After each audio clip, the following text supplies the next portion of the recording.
শুধু একটু জানাবেন কারাগার থেকে কি বের হয়েছে সাদ, মানে এই হত্যার মামলায় অগ্রগতি সম্পর্কে আরো কোনো বিস্তারিত তথ্য যদি আপনার কাছে থাকে জানাবেন আমাদের।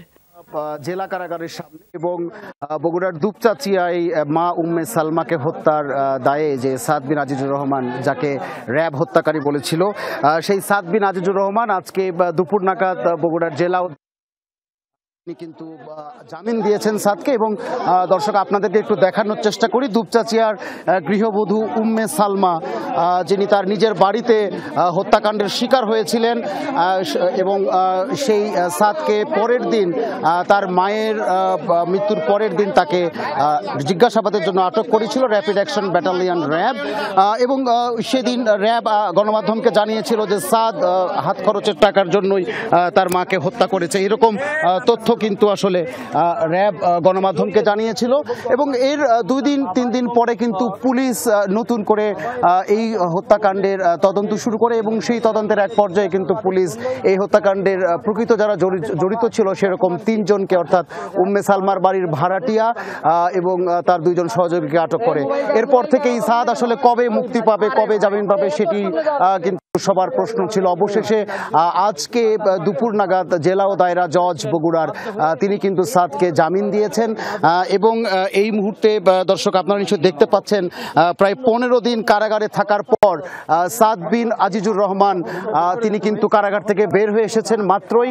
এবং এই মুহূর্তে তার বাবা রয়েছেন, তার বড় ভাই রয়েছেন এবং একেবারেই আবেগঘন একটি পরিবেশ তৈরি হয়ে গেছে। একদিকে মাকে হারানোর ঠিক পরের দিন র্যাব সাদ বিন আজিজুর রহমানকে জিজ্ঞাসাবাদের জন্য নিয়ে যায় এবং এরপর গণমাধ্যমের কাছে সাদকে মায়ের হত্যাকারী হিসেবে কিন্তু র্যাব উপস্থাপন করেছিল। পরবর্তীতে পুলিশের তদন্তে এই হত্যাকাণ্ডের 3 জন আসামিকে পুলিশ শনাক্ত এবং গ্রেফতার করে। পরবর্তীতে সেই 3 জন কিন্তু আদালতে 164 ধারার জবানবন্দিও দিয়েছিলেন এবং সেই জবানবন্দি 3 জন আসামির জবানবন্দি দেওয়ার পরে আজ বুধবার দুপুর নাগাদ বগুড়ার জেলা ও দায়রা জজ তিনি কিন্তু সাদকে জামিন দিয়েছেন। এবং সেই জামিনের যে কাগজ, জামিনের যে আদেশ, সেটি যখন কারাগারে পৌঁছেছে কিছুক্ষণ আগে, তারপরেই কিন্তু সাদকে মুক্তি দেওয়া হয়েছে কারাগার থেকে। এবং এই মুহূর্তে কারাগারের মূল ফটকে সাদ রয়েছেন, তার বাবা আজিজুর রহমান, তার ভাই নাজমুস সাকিব সহ পরিবারের অন্যান্য যারা সদস্য রয়েছেন তারা কিন্তু সাদের এই কারা ফটকে এসেছেন এবং এবং এবং তারা এবং তারা কিন্তু সামনে যাব এবং তারা কিন্তু অনেকক্ষণ ধরে অপেক্ষা করছিলেন।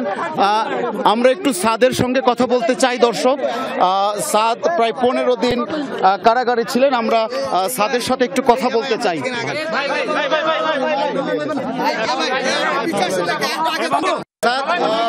10 তারিখে আপনি আপনার মাকে হারিয়েছেন এবং পরের দিন আপনাকে একটা বাহিনী জিজ্ঞাসাবাদের জন্য তুলে এনেছিল।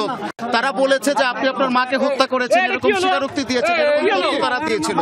পরবর্তীতে আমরা দেখেছি যে পুলিশ কিন্তু তদন্ত করে প্রকৃত যারা হত্যাকারী আপনার মায়ের, তাদেরকে শনাক্ত এবং গ্রেফতারও করেছে। আপনাকে মায়ের হত্যার দায় দেওয়া হলো এবং আপনি 15 দিনের মতো কারাগারে ছিলেন। আপনার কি প্রতিক্রিয়া, আপনি এখন কি বলতে চান? নিয়ে আমি অনেক মর্মাহত যে আমার উপরে একটা ছিল। যাই হোক, অন্য কারোর উপর কিছু নেই। আমি আদালতকে ধন্যবাদ জানাবো এবং পুলিশদেরকে ধন্যবাদ জানাবো যে তারা আমাদেরকে নির্দোষ প্রমাণ করেছে। যথাযথ শাস্তি তাদেরকে, অপরাধীদের তারা দিবে। এছাড়া অন্য কিছু আমি বলতে চাচ্ছি না। অনেক মানসিকভাবে অনেকটা অসুস্থ আমি। আমার অভিভাবকেরা আছে, আপনারা তার সাথে কথা বলতে পারেন। আমি এখন কিছু বলতে চাচ্ছি না। এমনি কি তারা আপনাকে জিজ্ঞাসাবাদের সময় কি কোনো নির্যাতন করেছিল, এরকম কি কোনো কিছু আছে? না, ওই সব নিয়ে আর কিছু বলতে চাচ্ছি না আমি। আমরা তো শুনেছিলাম যে আপনাকে ভয়ভীতি দেখিয়ে এই তথ্যটা আদায় করেছিল।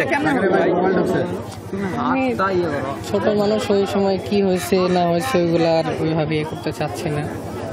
আমার কোনো ওইরকম অভিযোগও নাই। এখন এই যে আপনি বের হয়ে আসলেন, বেশ কিছুদিন জেল খাটলেন, এখন যাদের কারণে জেল খাটলেন তাদের ব্যাপারে আপনি কোনো বিচার চান কিনা?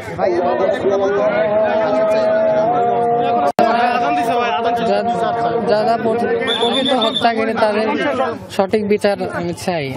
এছাড়া অন্য কথা আমার অভিভাবকেরা আছে, আমাদের সাথে আপনারা আমার কিছু তাদের সর্বোচ্চ শাস্তি ফাঁসি চাচ্ছি।